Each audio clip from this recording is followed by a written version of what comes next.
Good morning, this is Pastor John, and the title of my sermon is Betrayal in the Last Days, the Judas Syndrome. I could recall a lot of times in my life on Facebook and before Facebook when I would friend people and I would pour out my heart to them and literally thought that they were brothers and sisters, and turned out that they betrayed me.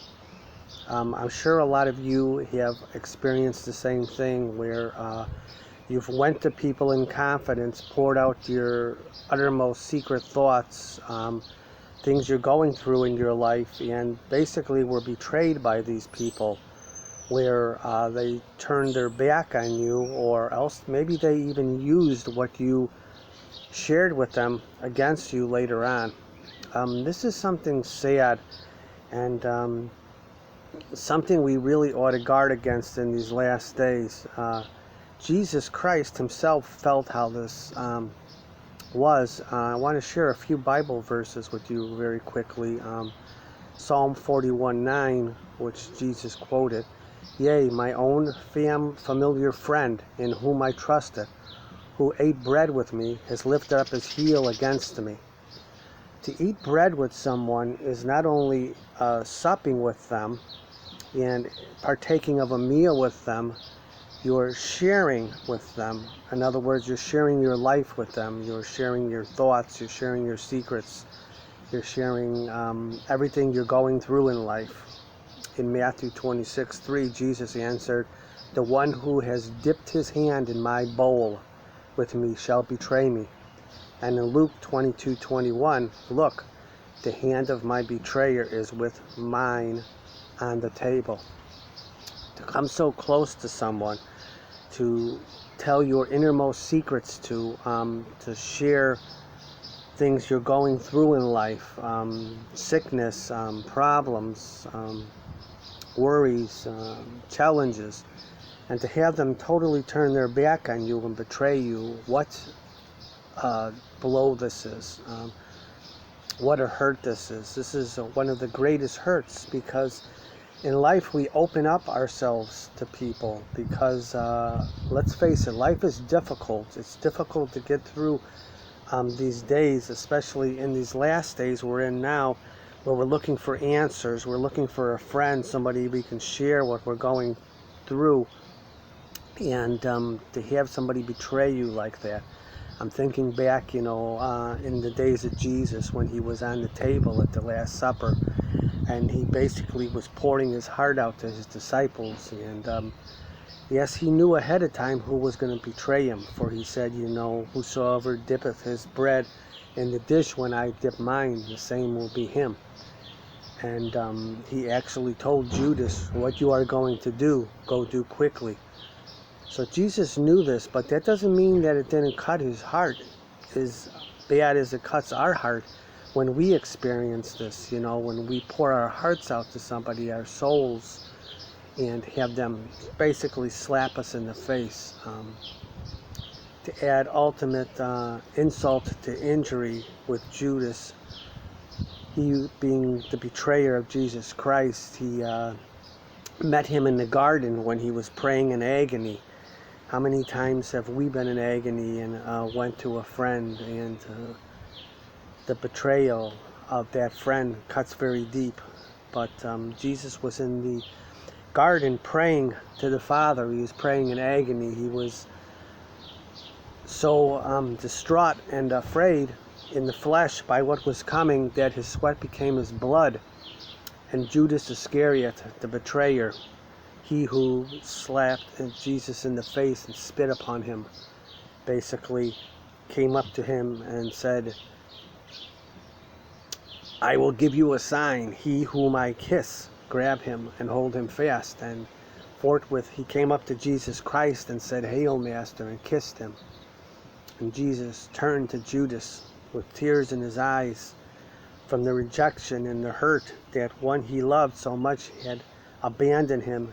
Said, "Judas, you betray your master with a kiss."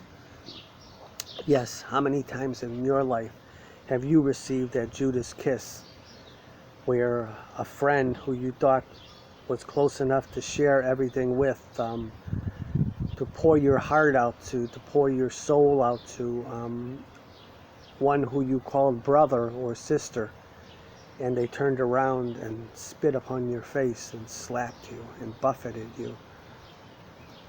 It's a bitter pill to swallow, but it's one that we're facing more and more in these last days. More and more, because Satan is more and more taking over this world. The Bible calls him the God of this world, the father of all lies. How many times have you been lied to on Facebook by people? How many times have people turned against you? What I'm trying to get to here is our greatest friend is Jesus Christ. He is one you can always come to with your problems and turn to, and pour your soul out to him. He's never going to leave you or forsake you. He's never going to turn his back on you, because he knows what it is to be betrayed. He knows what it is to be spit upon, to be buffeted in the face, to be whipped, to be forgotten, to be abandoned. And knowing all these things in the flesh, he would never do it to us. He's our greatest friend. He's the one who created the heavens and the earth.